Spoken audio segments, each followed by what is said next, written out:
స్వయంభుగా వెలిసిన దైవక్షేత్రాలను మనం చరిత్రలో చాలా చదివాము, కానీ ఎప్పుడూ చూడలేదు. కానీ ఈ తరం వారు చూసిన స్వయంభుగా వెలిసిన దైవక్షేత్రం సూర్యాపేట జిల్లా కోదాడ మండలంలోని ఎర్రవరం బాల ఉగ్ర నరసింహస్వామి క్షేత్రం. స్వయంభుగా వెలిసిన కొద్ది రోజుల్లోనే సైన్స్కే సవాలు విసురుతూ భక్తుల కోరికలు తీరుస్తూ ప్రసిద్ధ పుణ్యక్షేత్రంగా వెలుగొందుతున్న ఎర్రవరం బాల ఉగ్ర నరసింహస్వామి గురించి ఈరోజు తెలుసుకుందాం.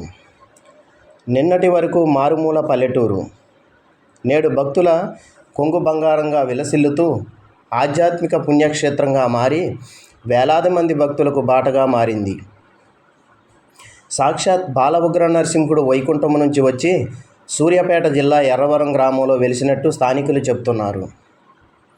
గ్రామంలో ఓ మహిళ ఒంటి మీదకు దేవుడు వచ్చి బాల ఉగ్ర నరసింహస్వామిని వచ్చానని చెప్తే గ్రామంలో ఎవరూ నమ్మలేదు.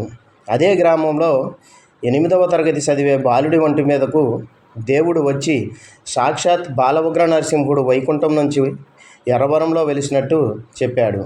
అలా చెప్పి చెరువు కట్ట దగ్గర ఉన్న దోళ్లగుట్టను తవ్వితే ఆనవాళ్లు వస్తాయని ఆ బాలుడు రూపంలో స్వామివారి చెప్పడంతో అతను చూపించిన దగ్గర తవ్వగా బాలుడు చెప్పినట్టుగానే ఆనవాళ్లు కనిపించాయి. అందుకే కళ్ళ ముందు జరిగిన అనేక సంఘటనల ఉదాహరణగా చూపిస్తున్నారు. కష్టాలతో వచ్చిన భక్తులను కరుణించి కష్టాల నుంచి బయటపడేసినట్లుగా చెప్తున్నారు.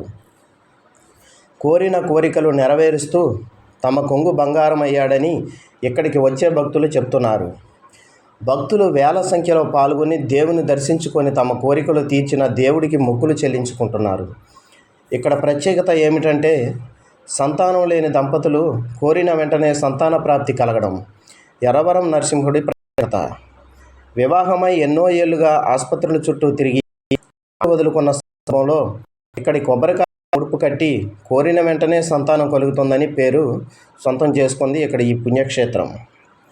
ప్రస్తుతం గుడి నిర్మాణంలో ఉన్నందున కొంత అసౌకర్యం కలిగినప్పటికీ భక్తులు అత్యంత భక్తి శ్రద్ధలతో భగవంతుని దర్శించుకున్నారు.